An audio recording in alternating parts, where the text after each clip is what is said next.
All right. I appreciate everyone who's joined us be part of the live stream tonight. I saw that I was getting some questions in the comments as to why we hadn't started and a fear of there being a 20-minute delay. It's not a 20-minute delay. I just can't change it by 5 minutes. I have to change it by at least 10 minutes to keep Facebook from deleting my post. So that's why the 20-minute delay was put up for anybody who saw that.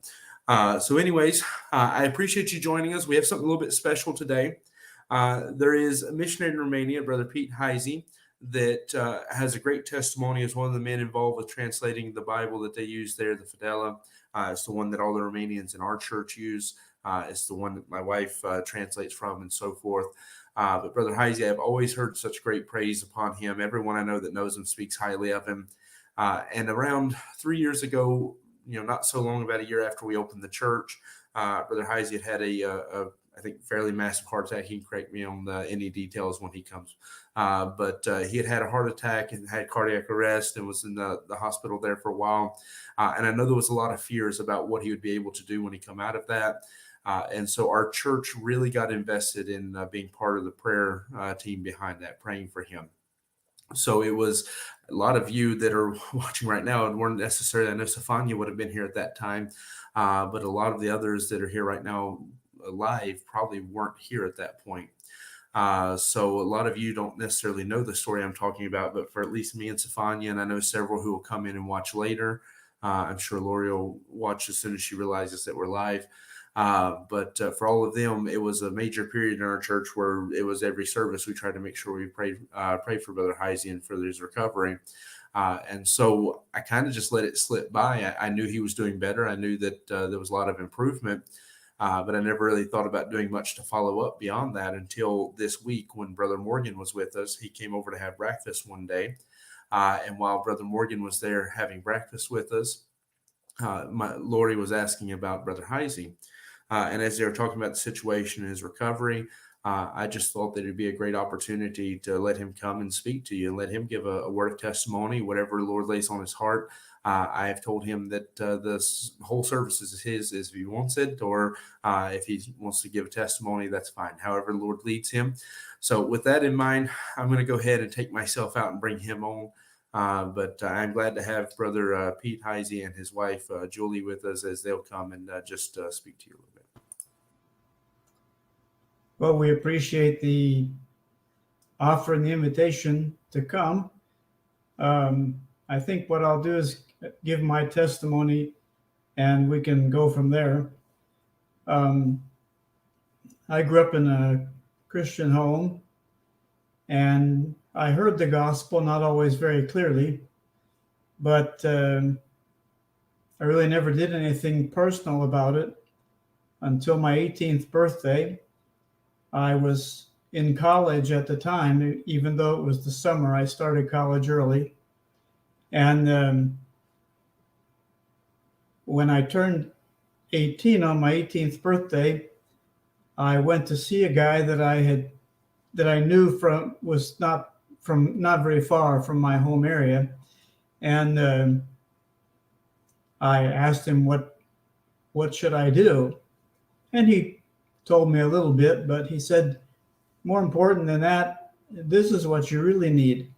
And he gave me a tract, and I read the tract, and I would have said I was okay, maybe not living as I should have, but I realized that I really wasn't okay, and I really trusted Christ on my 18th birthday on August the 1st, 1972. And about a year after that, God called me to preach, and I went off to Bible college and pastored churches in the United States for the next 30 years, I guess. I can't remember till 70. 30 years. About the next 30 years, yeah. And 20. 20, okay. Yeah. Sorry. Anyway, I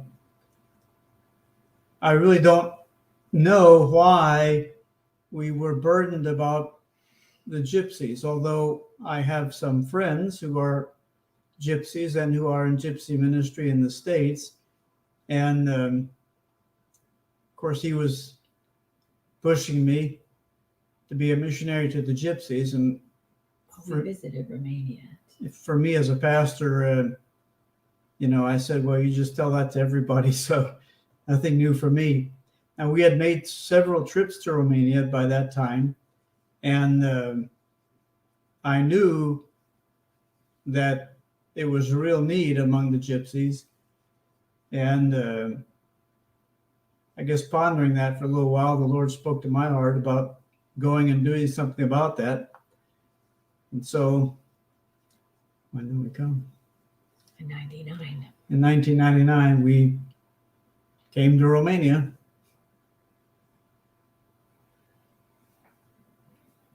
And we've been working with the gypsies here. Their official name is Roma, but we call them gypsies. And to this point, we've been able to get 3 churches started, although we've had good contact with 2 others. And we'll see where that goes. But 3 churches definitely have gotten established. And there's no end to the need among the gypsies. I could live to be 100 and still wouldn't hardly touch the surface of the need that's here. But I was saved on August 1st, 1972. That was my 18th birthday. I didn't really know what to do. This was back when the draft was still in force in the U.S., and I went to a friend. I started college early, and I went to a guy that was there. He was from not too far away. And he basically told me a little bit what to do. And then he said, here, read this. And he gave me a tract, and I read the tract. I didn't have any problems with anything that was in there, but I realized that I had not personally trusted Christ for my salvation. I agreed mentally with all the facts of the gospel, but I just actually had never done anything about it personally. And so I trusted Christ on August the 1st, 1972, on my 18th birthday. It makes it a little easier to remember the day I got saved, so I don't have any trouble with that. But I pastored churches in the U.S. for about 22 years, I think. And then back in 1999, God called us to come to Romania to minister to the gypsies here. There was all kinds of needs among the Romanians. I'm not denying that, but virtually nobody was working with the gypsies at that time. And so we were going into sort of uncharted territory, but there was a real need. And we've been able to start 3 churches, good contacts with 2 others. And we're just looking what the next step's going to be. Do you want to tell them about the gypsies and how they are? If we can tell you a little bit about the gypsies now that I've said all that. They are a distinct people group. They're not Romanians or even Americans for that matter. They're a distinct people group genetically. They have their own language, and their origins probably go back to India, but that's too far behind me. And there are some good ministries being started among the gypsies in the United States, in Ohio primarily, but I talked to some folks that were involved in those ministries about what to do, and they gave me some good advice. And so we came here in 99, right? In 99, and jumped right in. We didn't waste any time.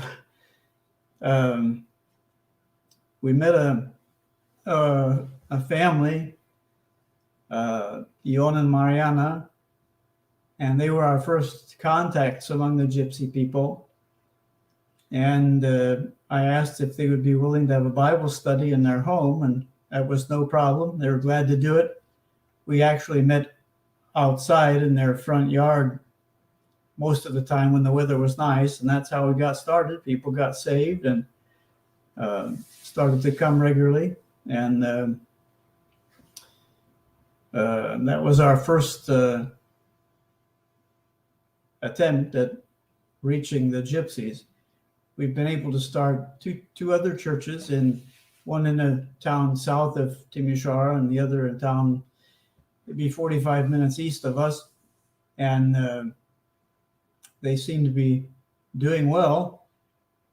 So I would say we've got 3 churches started and contacts with 2 other ones. I've actually had to spend much of the last several years trying to train leadership, train gypsies to take over the work, and have not quite gotten there in the first church we started here in the Timișoara area, but we're working on that, and that's one of our goals for the coming years, to get them to have their own pastor here. And we have enough of other contacts, and there are enough gypsies everywhere else that we could be busy till we're 100 years old or more. So it's been an enjoyable 22 years with the gypsies. Now, maybe not always enjoyable, but overall it's been enjoyable, and they are a unique people group and a very needy people group, and very few people are working with them, and most of them because they don't like gypsies anyway. But many times gypsy women are palm readers, fortune tellers, and things like that in the U.S.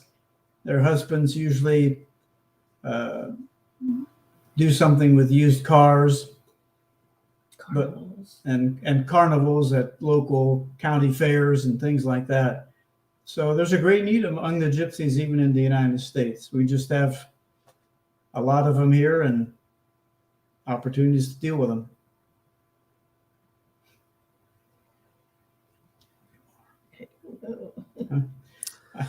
All right, brother, if you don't mind, I'll ask you a question. I don't want to put you on the spot. It's okay. You can ask me as many questions as you want. That makes it easier for me. Okay. Can you maybe speak a little bit about what it was like translating the Bible, or if that's something you're comfortable to talk about? Yeah, I may not be able to tell too many details. I assume you mean into Romanian. Yes, sir. Okay. When Brian Nibby, another missionary here in Romania, contacted me about what they were hoping to do at their church, I said, well, I'm all for that. And I had opportunity to check it and make some suggestions and things like that.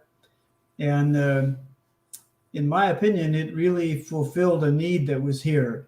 There was no Bible that was like the King James Bible. I mean, some were closer than others, but none of them was, at least as far as I was concerned, was really acceptable. You know, I'd like to be able to tell people the book they hold in their hand is absolutely trustworthy, every word of it. I couldn't do that with any of the translations here in Romania. So that's what got started on the translation department. We've been able to see 3 gypsy churches started and contacts with 2 more. So we've been busy doing that for the last 20 years. Would you mind maybe talking a little bit about how the Lord worked in your recovery? I mean, if you're comfortable to talk about that, the way the Lord worked in your recovery from the heart attack. Would you like me to tell that? I think I probably know that a little bit better than he does. Oh, I forget. yeah, he does. I forget what happened. Yeah, which is good. But he actually had been playing tennis for several months, once a week, and had always gone by himself. But the day that he left in the morning on that Thursday, January 31st, Brother Tim Clark was staying with us because he was doing a conference at the Bible or the Baptist Church in Timisoara with some missionary friends of ours, the Tylers. And so he was staying with us, and he went along with Pete.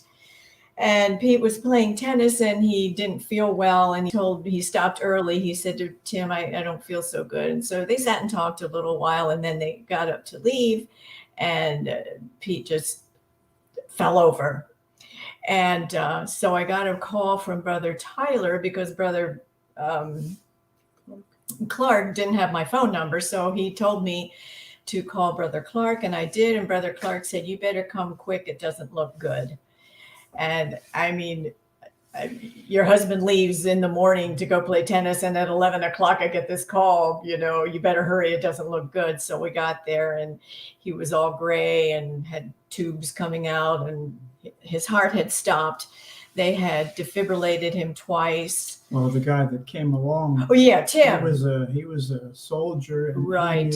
He started, and he knew how to do that CPR resuscitation. Yes, he started did it for 8 or 10 minutes, I guess, till the ambulance comes in. He started the CPR, and then someone called the ambulance. And in that time, I was out. I didn't. Yeah, no, he didn't know anything. But so we got to the hospital, discovered it was a heart attack. And in the afternoon, we waited there and waited. I wasn't able to see him or be with him or ride with him in the ambulance. Around in the middle of the afternoon, the nurse came out and said to me that he got to the hospital with no blood pressure. He was on a respirator, and that was what was keeping him alive. And she wondered if I wanted them to put a stent in. That's what they were hoping to do.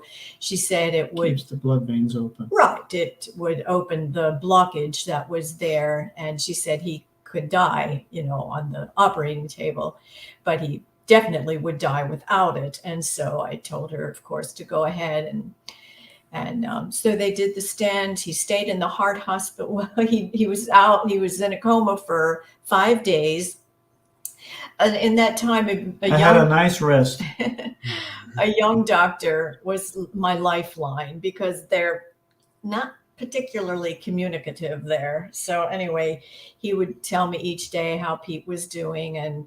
And the fifth day when I went into, they would only let me see him 3 minutes a day. So I would go in, and on the fifth day is when he opened his eyes and he saw me, but he didn't know who I was. And he didn't know who I was for probably 2 more weeks after that. So he was in the heart hospital 2 weeks. He learned to talk. He started talking at the heart hospital, and then they moved him to the county hospital. And when he was at the county hospital, we were able to spend more time with him. And so he started remembering who I was, who our daughter was, and our children. And then he spent about a week there, and then he was 2 weeks at the recovery center, which is where I feel like most of the progress was made. He learned to walk. He was able to get up and move around and start doing things. His mind was affected because he was without oxygen for no one actually really knows how long. 10 or 12 minutes. I don't really know. But they call it frontal syndrome, whatever that means. But he just has some memory issues and concentration, gathering thoughts, and, things like that, which makes it difficult because he would love to preach, but it just can't quite gather things enough to I know it's in there, but I can't get a hold of it. And that's why it's easier to talk about his testimony and things that he's familiar. Well, not that he's not familiar with preaching, because he certainly is, but God was so gracious. And I prayed that he would allow Pete to be able to walk and to talk. because then I knew that I could take care of him. If he can walk, I can take care of him. If he can't walk, I can't lift him up and move him around and stuff. So God was so gracious in allowing him to be able to walk and move and interact with people. It's just abundantly above what we expected, because the doctors literally gave me no hope. Yeah, I remember that. He said, I haven't ever seen anyone recover from something like this. And twice the young doctor told me it was a miracle. Yeah, I remember when it happened that was one of the biggest concerns, is they didn't know what abilities you would get back. Right. And so that was one of the big things we prayed about. I know Brother Morgan told me that you still know most, if not all, of the languages you knew before. Yeah, I Does well with languages. Yes. Didn't lose that. Thank the Lord. Well, all the memories are stored in different places. So They are, yes. Now and again, I'll forget a word. I know the word and I can't think of it, but well, I only know one language and I forget words. So I was going to say it happens also in English from time to time. But how many languages do you speak? 4. 4? It's English, Romanian, Gypsy. English, Romanian, German. A little German. A little Gypsy. And 2 Gypsy dialects. Okay. I was just curious because I know that I know you spoke a few languages. So I was just curious which ones. And I should better say I understand them. Even if I can't communicate from my end, I can at least understand what they said to me. That's usually how I am with Dutch. So I don't actually speak it so well, but I understand it some. So I know what you mean in that. Dutch? Oh. That's what we speak in my part of Belgium. So yeah, I saw that. Great. I'm not in the French-speaking part, thankfully. So I guess knowing German wouldn't leave me totally lost. Oh yeah, there's a whole German-speaking community here. It's one of the national languages. So if you know German, you'll be all right if you ever want to come over. Okay.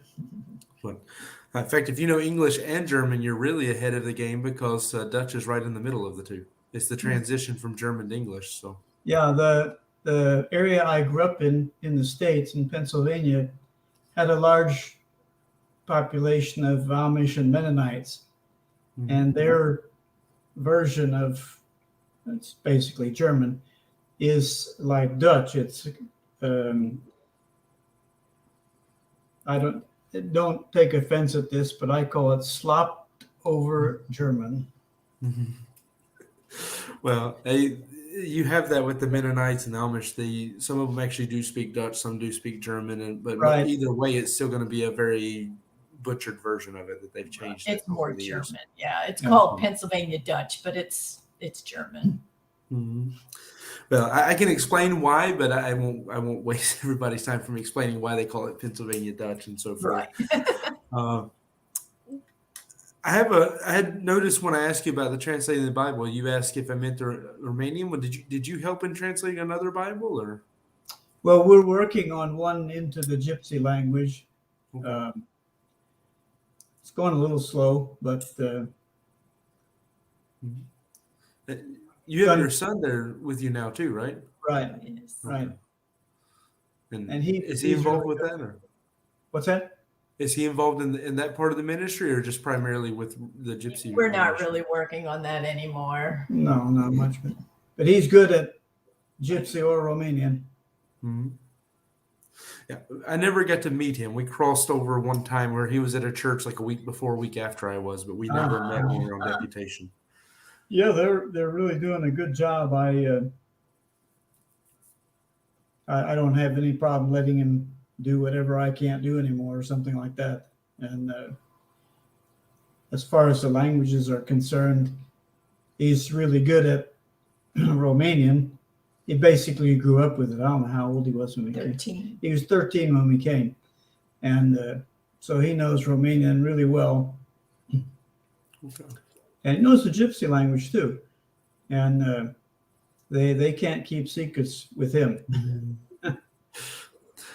Well, we have, obviously you have Gypsies everywhere in the world. So usually I try to talk to them in Romanian, but I haven't learned much in the Gypsy language. So. Right. Yeah. Yeah, it's the same. The Gypsy language is pretty much the same everywhere. because there were so many in Romania, a lot of them also speak Romanian, but there's gypsies from all over the world in the States, and their language of communication can be anything from English to Dutch to German to Spanish. You never know. But the gypsy language is the same among all gypsies. That's the amazing thing. No matter where you go to the gypsies, you can talk to them. I went back to India on a trip, and I could communicate a little bit with, there's a certain, the gypsies in India, I didn't have huge problems understanding them. Sometimes borrowed words, I didn't get, but it wasn't, at least I wasn't totally lost. Well, that's what you have with dialects. Like, I mean, just between American English and UK English, there's different words that you may not get it. Yeah. If you don't mind me asking a little bit more of a personal question about the work you've done there, if you could just speak to maybe what was some of the harder parts you've had in working with gypsies, and maybe that'll encourage others who are doing similar ministries. Maybe I shouldn't tell you those that don't want to discourage anybody. On the positive side, the gypsies are, in fact, a pretty fun-loving group, and so that there's a sort of jokester mindset that keeps me sane anyway, and but other than that, I don't know if there's. I would say the main difficulty that we've found is their lack of thinking of the future, of even tomorrow. In fact, in their language, they don't have a word for the future. And so to try and get them to think about eternity, they don't even think about it. When we would go to visit an area, as soon as we would pull in, they would gather around the car. What did you bring for us? What are you going to give us? And when we'd say, sometimes that was a result of other groups. Yes, it is. Who did that. Right. And I'm not going to comment one way or the other on that. But, right. Yeah. It kind of confuses the gospel with, getting things. But yeah, that, and if you have money, spend it today. Mm-hmm. And so that tomorrow might not come. Spend it all today. Oh no, it'll come, but we'll worry about that tomorrow. So trying to get that, they'll listen to the gospel, but I don't even know how to explain it. It seems there is something that, I mean, obviously it's probably their own lack of understanding, but I think it seems to me like Satan blocks their understanding that, like children, I've been teaching them for 10 years, Jesus and how he loves us and how he died on the cross and rose again and all his power. And they still don't even really, I'm going to say, get it. It's very difficult, very slow. And then when they do get saved, they're so drawn to the Pentecostals that, then they want to go that route, because their music is nicer and they cry and they yell and, they're just attracted to that emotionalism. And so, I would have to imagine, it's just speculation, so correct me if I'm wrong, but I would have to imagine that just the way the culture works, where they marry so young and then also where so many move and travel, that's probably a really big, because I know even like with Brother Morgan, that's one of the biggest struggles is you invest your heart into somebody. And even when you train them well, you don't have a say in it. Their parents marry them off and they're gone. Yeah. Or they go to work in another country and leave their family back, in Romania. And it is difficult. But that last part about going to work and moving, that's actually, I guess, any ministry in Romania at all, whether you're working with Romanians or Gypsies, is going to have that issue. because that's why we do Romanian translation in our church, is because so many Romanians live outside the country working. Yes, and one of our young couples just moved there like 2 weeks ago. So I'm so excited that you translate into Romanian. I told them about your services, and so I'm hoping they'll Lucy and Audie. Oh yeah. Yeah. They're We hope they to are have an they're on opportunity. the other side of town from you, I think. I'm not sure. Yeah, it's about an hour and a They're a half. little ways away. Yeah. Yeah, an hour's drive. But they or could so. listen online. Mhm. That'd be great. Yeah, we put everything online so that they're welcome to listen to us online as well. Well, since I hit you first with the negatives, because I know a lot of times it's hard for anybody in any kind of mission field, and sometimes you feel like you're the only one who goes through problems. So that's why I thought with the experience you had, it might be nice to hear that it's not for anyone who struggles. It's not something they're alone in. That No. No, been it's there it's not unique, not unique at all. And the gypsies have their own unique addition to the problem, but fundamentally the situation is much the same. Since I started you off with the negative, maybe I'll try to be nicer then and give you the chance to speak. That's to all what right. is We like negatives. That's okay. But I'll ask the question the other way. Then, what is maybe some of the biggest blessings that you've seen in your time in ministry there? Tell yours first while I think about this one. Probably when they finally do get it, understand that it was for them personally, and that they personally need to trust in Christ for salvation. There was a lady maybe 2 years ago. She had come, an older. She's younger than me, but she looks older anyway. She would come to our services, and she just could not understand. No matter how you would say it, she just didn't get it. And so, of course, we'd still continue to talk to her. And she went into the hospital. And this was after Pete's heart attack. So I went in with, I think, my daughter-in-law and my daughter. We went in to visit her. And again, had the chance to share the gospel very, very clearly with her. And she was kind of like, oh, yeah, well. Mm-hmm. And so, I mean, she was very seriously ill. We thought she was going to die, but she came home, and I went to visit her at her home, and she was like this completely different person. She's like, oh, God bless you. I'm so glad you came, Sister Julie. And she never called me sister. And I said, Anna, what happened? And she said, well, I got saved while I was in the hospital. And I said, you did? What happened? And she said, well, I wanted my brother and my son-in-law, who's a Pentecostal, to call somebody from their church to come in and talk to me, but they wouldn't come in. And so I just did it by myself. She said, you told me I could. And I had. When I left the hospital, I said, you don't have to wait until I come back. You don't have to wait until you come home and come to church. Because sometimes they have that idea.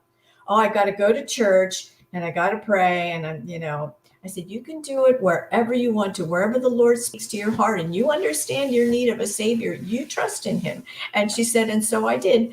And not probably 2 weeks later, she passed away. And so that, along with others that have gotten saved, and you can actually see a changed life. And there's not many. I will tell you, there's not many, especially the young people.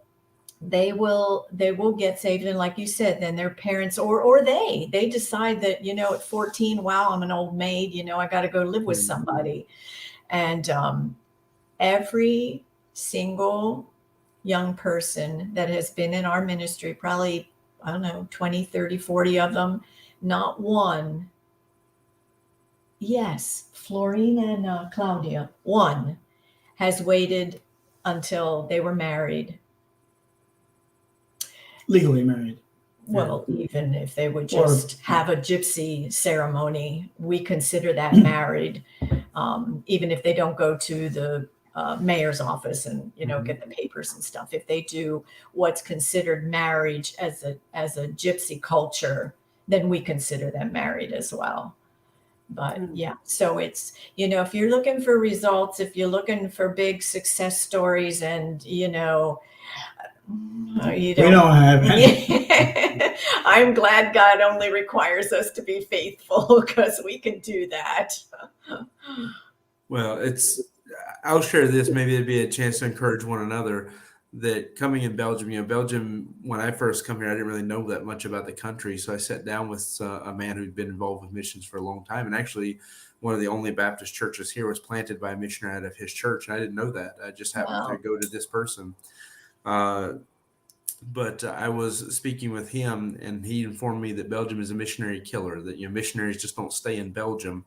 And for me, one of the greatest, I guess I had to answer this question for an interview recently that I was doing for a college student, that I think the greatest blessing in any ministry is what you're speaking to, the ability to make a difference in people's lives, no matter whether you get to see long-term fruit of that or not, just to be able to be a part of somebody's life and invest in them.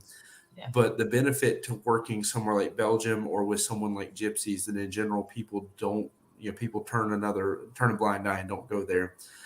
Is that you have a chance to run away from the Gypsies. But like I say, for me, I think it really just comes down to that being able to work somewhere or with someone that nobody else really seems to want to go. Yep. And so it's highly commendable to stay in a field like that, because I know, without ever having worked with Gypsies in general, what some of the difficulties are, of seeing what the family life is like there and how they go. So I really have to highly praise anyone who could stay with the ministry so long and work in it, knowing that you're investing in people that are very unlikely to stick around. It's hard to build a ministry that way. When it doesn't go well, I've had the thought cross my mind, well, let's just kill them all and let the Lord sort them out. I'm being a little facetious there, but I understand. They've actually told us that they're like, Brother Pete, you are so patient. I don't know how you can put up with us. I said, don't ask my wife about that. Well, that's why as missionaries need our wives, so we have someone to complain to and nobody else knows about it. When you have to be patient with everybody else, right? I know Lori puts up with a lot from me, so my church also does. Brother Florine Stunka says hey to you. He sends his greetings. And Brother Florine Stunka is also asking me if the interview was for one of his students. It was not. But if you have a student that wants to interview me, I'll try to help them too. Okay. Brother Stunka. So yeah, they've done a good work there. Good friends. He does a lot of videos for us. He does certain things, ministries that I do. He helps me a lot with those. So I appreciate Brother Stunka as well. Well, I don't want to keep you much longer, but if you have something you would like to say to encourage other missionaries or whatever, it's fine. But if you'd like to just take a moment to encourage others. Well, from my perspective, a missionary has to know what God has called him to do. Specifically, what has God called you to do? And by that, I don't mean just go to this country or go to that country. What are you going to do? Plant churches. Okay, with whom? With everybody. Well, fine. Who are you going to start with? Well, there's all those kind of questions that a lot of missionaries don't think through. And I'm not saying that they shouldn't go. I'm just saying those are things that a missionary has to be aware of. In these days, in any country you go to, whether that's Germany or Spain or Italy or Romania, there's numerous population groups that we would say are not native that need to be reached, as well as the natives. The natives, it's just. I think a missionary needs to realize that, and if he has any sense, he'll realize there's more here than I can do. And my comment is, welcome to the club, buddy. And when things get difficult and you get discouraged, to look back on that call and review that call and remember the burning that you had for that call, rather than think, oh, well, I think God, the call has changed because more than likely it probably hasn't.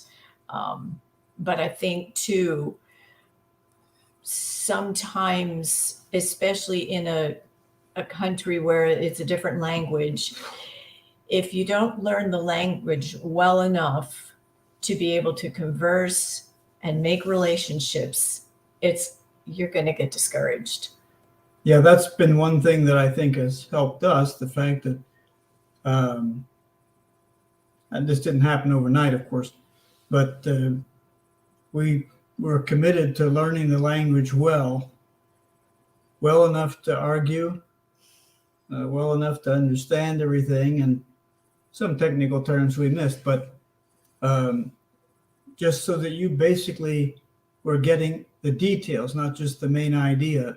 And not baby talk. Yeah. I mean, we do baby talk when we first come, of course, but just I go home. Yeah. Okay. This is how I still speak Romanian, so it's okay. Well, that's not your calling right now.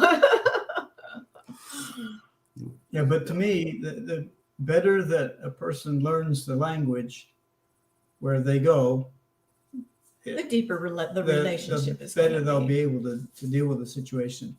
And that's often applicable when you've got to deal with government officials and people like that that we wouldn't necessarily be involved with every day. Well, I appreciate it. No, I think it's all really good advice. I especially want to say I appreciate what you said, Brother Heisey, about carving out a specific ministry, because of the fact that the language is something that should be getting taught. It's something we should be, every missionary should be being taught this before they go out, and the need to stay encouraged, and that are both very important points. But the one about carving out a specific field, I don't think gets said. And it's something that's on my heart, but I don't think people normally talk about that. Yeah, we have such a varied situation in most of the countries in Europe, at least. You can basically say, I'm going to deal with the Romanians who have gone to Germany, and you'd have enough to do till I don't know when. And so those are people groups, and they're all over the world. Those are people groups that have to be reached, and sometimes it's not the main people group in a country, but somebody's got to reach them, so that's true in the U.S. too. I mean, growing up in Pennsylvania, we had a lot of contact with Pennsylvania Dutch, and so knowing German, I mean, I know German, but knowing that, I felt like I could communicate with them a little bit, even though they speak Low German, or I called it sloppy German. But anyway, I didn't feel lost around them, and I could at least communicate a little with them. So if you have a group of, I'll use the word foreigners for now, in your area in the United States, no matter what nationality they are, somebody takes an interest in them, and especially if somebody is willing to learn a little bit of the language before they go or when they go, it will really make a good impression on them. Well, the reason I say that about the carving out a specific ministry is because I think one of the things that would help people to not get so overwhelmed is if they know exactly what they're doing in that. I think it would help cover some of these other problems. Because even I had to make that decision when coming to Belgium that I'm going to a Dutch-speaking city, but it's also a university city, and most of the people who are going to be in town on Sunday are going to be English-speaking students, because the Dutch students go home.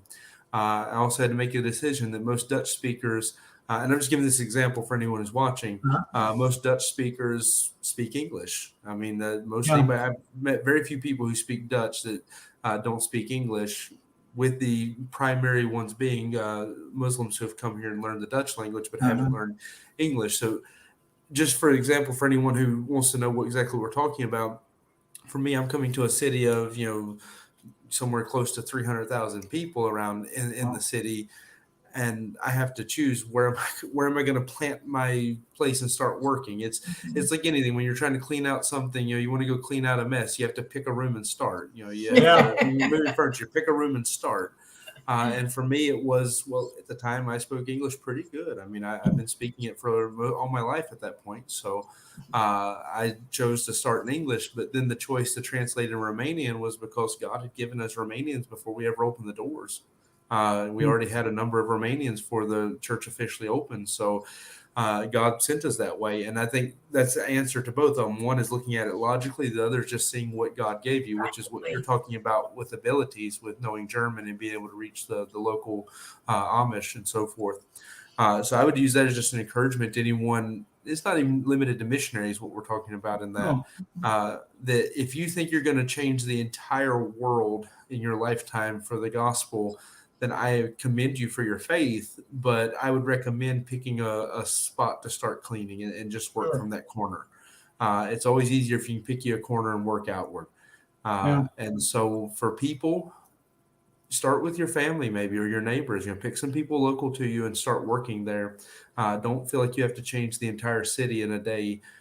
Just start where you can and work your way out. And I'm just glad you gave a chance to say that, because I was talking actually to Brother Morgan about that this week. I've talked to somebody else about that this week, because it's just something that I've had to give the answer a few times recently why I don't translate to Dutch yet.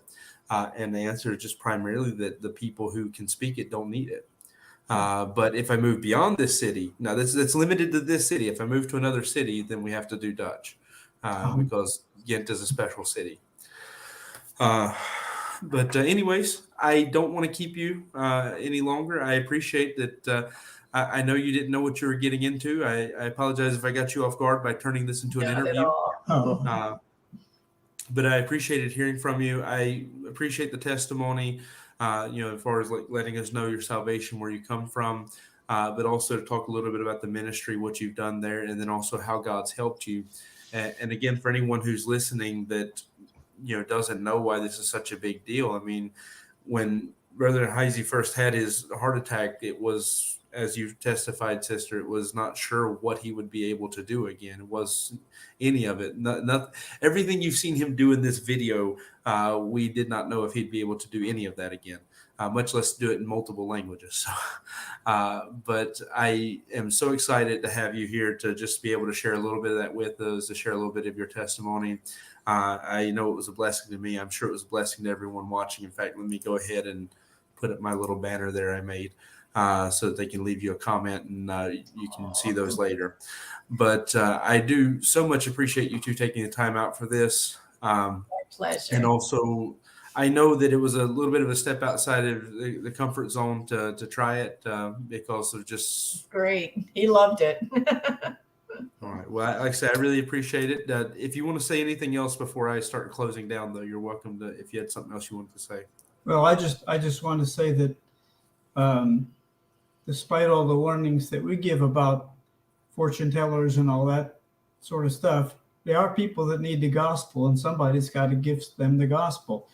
So it might mean probably telling your pastor what you're going to do, but it might mean going to one of those places and knocking on the door like you do any other door and try to give them the gospel. I think many times folks are, and they've been taught properly, but they're a little afraid to even go try to tackle something like that.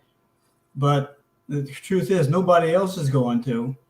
Now, maybe the JWs or somebody, but we're going to have to go do it. So somebody's just has to, well, I don't want to say this. They have a heart for them. Yeah, they're going to have to just go and do it. The gypsies in the U.S., mostly all of them speak English, so that's not usually a problem. And it's not like what I want to say. It's not like there's so many good churches around that we don't have any place to go. I mean, there's towns and villages and cities in the U.S. that still have a need. And of course, I have to add this. there are many of those places with a gypsy population that everybody's running from. That's what I would say for anyone who wants to look into that, just to make sure you understand that it's going to be hard, but the harder the labor, the greater the reward tends to be the situation with most things. Yeah. And so coming to a country where I was told nobody else wants to go, I can understand what it's like going to a people where nobody wants to go. Yeah. Well, I think that's why you need to make sure that it's God that's calling you. Yeah. Because if it's you, you'll get discouraged and it won't go well. If God calls, then he strengthens you and he gives you the ability and the power to accomplish the will that he's called you to do. Absolutely. I agree with that. That's seems like a good place to go ahead and start winding things down for you all. So I really appreciate that, everything that was said. Brother Floating Stunka says, thank you for preaching Christ in Romania. So there will be other comments coming in, but I wanted to let you know that Brother Stunka specifically there is a Romanian says, thank you for preaching Christ in his country. So thank you again. I just want to give a little bit on there and say thank you for all the years of faithful service to the Lord and the part you've had. I mean, the part you had in the Bible, we use that Bible here in our church today. Your testimony is one that here in Belgium, there was a church praying for you because you have such a high testimony and people will speak so highly of you. So I'll tell you what I said to Brother Morgan, is you may not even realize the reach of what fruit, you've sown for, what fruit has come from your labor. You may not even begin to realize it yet. He had never even considered that the church here, him having led my wife to Christ, is a continuation of his work. And having done a work with people who have spread out across the world, you probably can't begin to imagine the fruit there. So I really do commend you and thank you for the work you've done for the Lord, and thank you for your time with us tonight. And we'll go ahead and get ready to close down the live stream. But thank you for everyone. I say just one thing more. Yes, sir. Somebody should go reach the gypsies. Amen. All right. Thank you, everyone who is part of the service with us and stuck around throughout the whole thing. I appreciate that. Do make sure if you didn't do it already, you leave a comment for them, letting them know that they were a blessing to you. I appreciate you being part of it.